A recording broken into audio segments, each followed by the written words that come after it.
أعوذ بالله من الشيطان الرجيم بسم الله الرحمن الرحيم ألف لام را تلك آيات الكتاب المبين الف لام را یہ آیتیں ہیں روشن کتاب کی۔ یہاں سے سورہ یوسف شروع ہونے جا رہی ہے۔ یہ مکی صورت ہے، 111 آیتوں پر مشتمل ہے۔ یہ صورت اللہ کے پیغمبر یوسف علیہ السلام کی سر گزشت پر مشتمل ہے، اور اسی مناسبت سے اس کا نام سورہ یوسف ہے۔ حضرت ابراہیم علیہ السلام کی پہلی زوجہ حضرت ہاجرہ سے جو اولاد تھی وہ حضرت اسماعیل علیہ السلام، اور جن کی نسل سے ہمارے نبی خاتم الانبیاء حضرت محمد مصطفیٰ صلی اللہ علیہ وسلم اس دنیا میں تشریف لائے۔ اور حضرت ابراہیم علیہ السلام کی دوسری زوجہ حضرت سارہ، ان کے بطن سے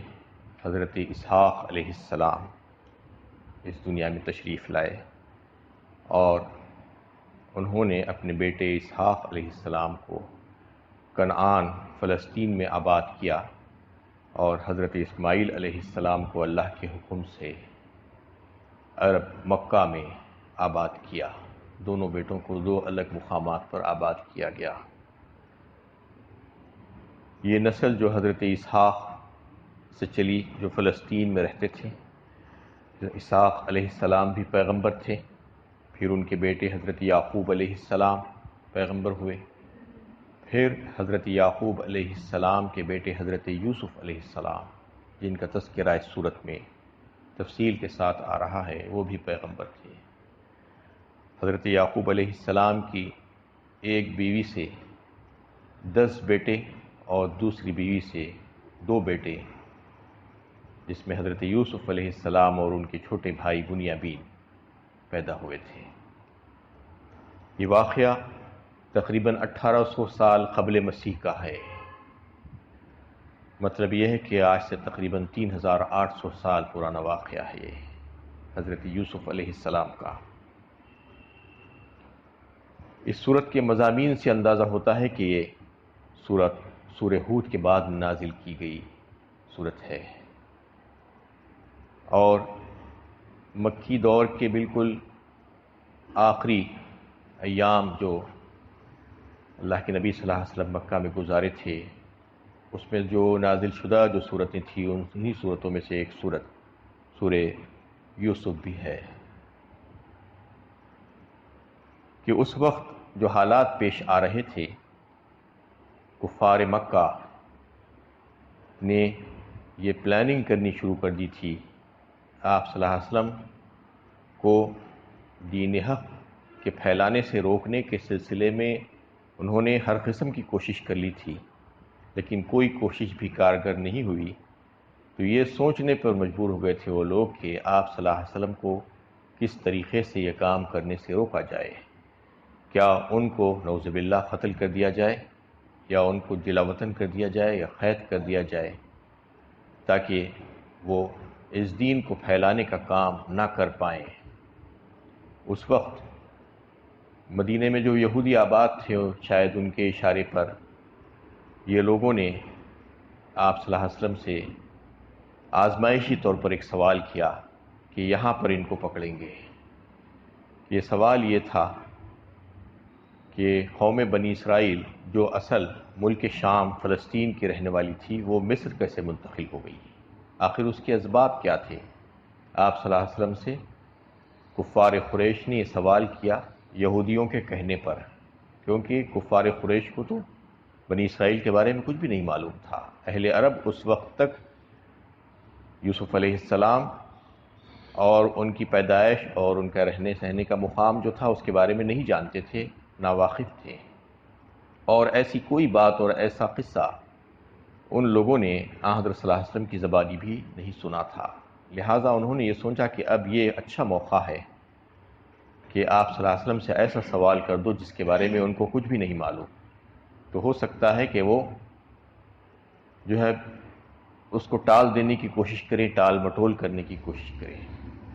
یا کسی یہودی سے پوچھنے کی کوشش کریں کہ اس کو پوچھ کر ان کو بتا دیں تاکہ ان کا بھرم کھل جائے۔ یہ چاہ رہے تھے کہ نبی صلی اللہ علیہ وسلم اس سوال کا جواب نہیں دے سکیں گے تو ان کا بھرم کھل جائے گا جو نبوت کا جو دعویٰ کر رہے ہیں۔ لیکن جو سوال پوچھنے والے تھے، جو یہ سمجھ رہے تھے، انہی کو منہ کی کھانی پڑی۔ اللہ تعالیٰ نے اسی وقت پورے کا پورا سورہ یوسف ایک ساتھ جو ہے نازل فرما دیا، اور آپ صلی اللہ علیہ وسلم کی زبان مبارک سے اس کو جاری فرما دیا۔ پورا قصہ ایک ساتھ نازل ہوا، اور قرآن کریم میں انبیاء علیہ السلام کے بہت سے ایسے واقعات پیش کیے گئے ہیں، لیکن کوئی بھی نبی کے تعلق سے کوئی بھی واقعہ پورے کا پورا ایک ساتھ نہیں آیا ہے، جز جز بیان ہوئے ہیں۔ اگر آپ دیکھیں تو مختلف انبیاء کرام کے جو واقعات کو بیان کیا گیا ہے قرآن میں، کہیں پر ان کی زندگی کا کوئی جز تو کہیں پر کوئی جز، جہاں جہاں پر جس چیز کی ضرورت تھی، جو عبرت اور نصیحت کے جو پہلو جہاں پر لانا ضروری تھا، ان حصوں کو وہاں وہاں پر لایا گیا ان صورتوں میں، سوائے سورہ یوسف کے کہ اس میں اللہ تعالیٰ نے پورے واقعہ کو ایک ہی ساتھ بیان فرمایا، اسی لیے اس کو احسن القصص فرمایا، یہ بہترین قصوں میں سے ایک قصہ فرمایا، کیونکہ سوائے یہ ایک قصے کے دوسرے سارے انبیاء کے قصے ایک ساتھ بیان نہیں ہوئے بلکہ جز جز بیان ہوئے ہیں۔ تو اس میں نہ صرف اللہ تعالیٰ نے یوسف علیہ السلام کا جو ہے مصر کو منتقل ہونے، ان کے خاندان کے مصر کو منتقل ہونے کے جو حالات تھے وہ پورے کے پورے بیان کر دیے، بلکہ قریش مکہ کے اوپر اس بات کو بھی چسپا کر دیا کہ وہ کس طریقے سے برادران یوسف کی طرح حضرت صلی اللہ علیہ وسلم کے ساتھ معاملہ کر رہے ہیں، کیونکہ سورت کے جو مقاصد ہیں وہ مقاصد اگر آپ اس پر غور کریں تو معلوم ہو سکتا ہے کہ ایک مقصد تو یہ تھا اس سورت کے نازل کرنے کا کہ اللہ کے نبی صلی اللہ علیہ وسلم کی نبوت کی سچائی کی دلیل کے طور پر یہ سورت نازل کی گئی۔ جو بھی واقعات پچھلے قوموں کے بیان کیے گئے اس میں ایک مقصد یہ ہوتا تھا کہ لوگوں کو یہ بتانا کہ کئی ہزار سال پرانے واقعات آپ صلی اللہ علیہ وسلم ایسے بیان فرماتے ہیں جیسا ابھی دیکھ رہے ہیں اپنی آنکھوں سے، بالکل اس طریقے سے۔ تو یہ بتانا ہے کہ آپ سنی سنائی باتیں نہیں کرتے ہیں، بلکہ آپ جو بھی کہتے ہیں اللہ تعالیٰ بذریعہ وہی آپ کو مطلع فرماتے ہیں، اور وہی بات آپ فرماتے ہیں اور بالکل حق ہوتا ہے اور سچ ہوتا ہے، اور اس کو جو ہے تصدیق کرتے ہیں دوسرے لوگ، جو جاننے والے جو لوگ تھے پچھلے قوموں کے، جن کے پاس آسمانی کتابیں آئی تھیں، جن کے پاس یہ سارے واقعات درج تھے ان کی کتابوں میں،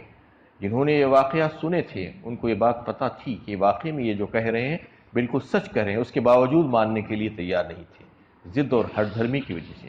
تو ایک مقصد تو اس کا یہ ہوتا تھا کہ آپ صلی اللہ علیہ وسلم کی نبوت کی دلیل کے طور پر اس کو پیش کیا جاتا، اور دوسرا اس کا اصل مقصد یہ تھا کہ اس میں جو ہے اللہ تعالیٰ یہ بتانا چاہ رہے ہیں اس پورے واقعے کو چسپا کر کے کہ قریش کے جو لوگ ہیں، جو خاندان قریش، برادران قریش، حضرت صلی اللہ علیہ وسلم کی جو ہے خاندان ہی سے تعلق رکھتے تھے، وہ لوگ بھی قریش ہی سے آپ جو ہے اس دنیا میں تشریف لائے، قریش کے بعد بنو ہاشم۔ تو اس طریقے سے بتانا تھا کہ برادران قریش جو جس طریقے سے معاملہ حضرت صلی اللہ علیہ وسلم کے ساتھ اس وقت کر رہے ہیں، بالکل اسی طرح سے معاملہ برادران یوسف نے حضرت یوسف علیہ السلام کے ساتھ کیا تھا۔ اس واقعے کو بالکل اس پر لگا کر چسپا کر کے اللہ تعالیٰ اس کو واضح فرما رہے ہیں کہ کس طریقے سے برادران یوسف نے یوسف علیہ السلام کے ساتھ جو معاملات کیے تھے کہ اللہ تعالیٰ کی مشیت کے خلاف انہوں نے یوسف علیہ السلام کو مار ڈالنے کی کوشش کی، اور ان کے ساتھ انتہا سے زیادہ بے رحمی کا جو ہے معاملہ کیا، اور ان کو لے جا کر ایک کنویں میں پھینک دیا۔ لیکن اللہ تعالیٰ کی کرنی ایسی ہے کہ انہی کے قدموں میں ان لوگوں کو لا کر ڈال دیا گیا جو ان کو مارنے کے لیے پوری کوشش کی تھی۔ اور یہ بتایا جا رہا ہے کہ دیکھو ان لوگوں نے بھی ایسا ہی کیا تھا، اور جو بھی اللہ تعالیٰ کی مشیت کے خلاف، اللہ تعالیٰ کی تدابیر کے خلاف ان سے لڑنے کی کوشش کریں گے تو وہ کامیاب ہو ہی نہیں سکتے۔ اور یہاں پر یہ بتایا گیا کہ محمد صلی اللہ علیہ وسلم کے ساتھ بھی تم لوگوں نے ایسا ہی رویہ اختیار کیا ہوا ہے، جیسا کہ برادران یوسف نے یوسف علیہ السلام کے ساتھ رویہ اختیار کیا تھا، اور تم ان کو مٹانے کی پوری کوشش کر رہے ہو۔ لیکن یاد رکھو کہ ایک دن ایسا آئے گا کہ تم بھی ان کے سامنے ہاتھ جوڑ کر کھڑے ہو جاؤ گے، ان سے رحم کرم کی بھیک مانگتے ہوئے۔ یہ اللہ تعالیٰ اس واقعے سے یہ بتانا چاہ رہے ہیں، اس کا مقصد یہی تھا۔ تو اس واقعے کے اور اس صورت کے نازل ہونے کے تھوڑے ہی عرصے میں جو ہے ایسے حالات بدلنے شروع ہوئے مکہ میں کہ قریش اور کفار مکہ نے حد کر دی، ایذائیں پہنچانے کی اور تکلیفیں پہنچانے کی آپ صلی اللہ علیہ وسلم کو، اس قدر ستایا کہ آپ وہاں سے نکلنے پر مجبور ہوئے، اور وہاں سے نکل کر آپ نے ہجرت کر کے مدینہ طیبہ پہنچے۔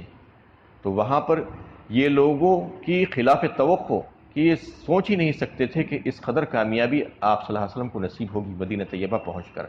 کس طرح اللہ تعالیٰ نے آپ صلی اللہ علیہ وسلم کو عروج بخشا، اور کس طریقے سے آپ صلی اللہ علیہ وسلم کو اللہ تعالیٰ نے عزت عطا فرمائی وہاں پر پہنچنے کے بعد، اور کیسے جو ہے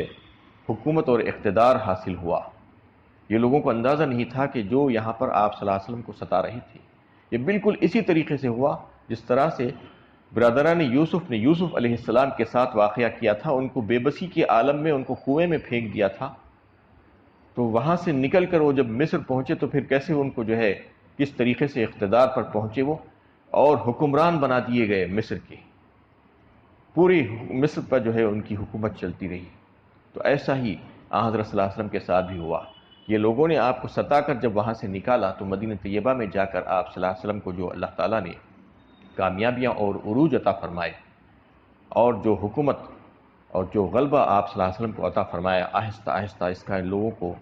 گمان بھی نہیں تھا، اندازہ بھی نہیں تھا۔ یہ بالکل اسی طریقے سے تھا جیسا کہ یوسف علیہ السلام کے ساتھ ہوا تھا۔ اور پھر فتح مکہ کا جب موقع آیا تو فتح مکہ کے موقع پر بھی ویسے ہی حالات پیش آئے جس طرح یوسف علیہ السلام کے سامنے مصر کے دارالسلطنت میں جو ہے جب ان کے بھائیوں نے آ کر ان کے سامنے کھڑے ہو کر اپنی عاجزی اور بے بسی کا اظہار کیا تھا، بالکل ایسا ہی حالات پیش آتے رہے آپ صلی اللہ علیہ وسلم کے ساتھ۔ جیسا کہ یوسف علیہ السلام جب اقتدار پر فائز ہوئے اور ان کے بھائی جو ہے اپنے مقام پر قحط پڑنے کی وجہ سے وہاں پر آئے غلہ مل لینے کے لیے، تو اس وقت تو ان کو پہچانتے نہیں تھے،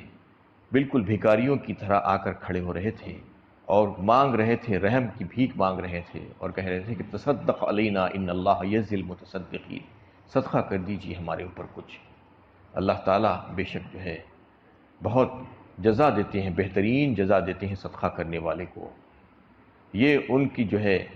بات تھی، ان کے قول تھے ان کے بھائیوں کی، اور جب ان کو پتہ چل گیا کہ یہ وہی بھائی ہے جس کو ہم نے مارنے کی کوشش کی تھی، تو بے بسی کے عالم میں، درماندگی کے عالم میں، شرمندگی کے عالم میں ان کے سامنے ہاتھ جوڑ کر کھڑے ہو گئے۔ تو اس وقت یوسف علیہ السلام، جبکہ ان کے پاس پوری کی پوری قدرت تھی، بادشاہ وقت ہے،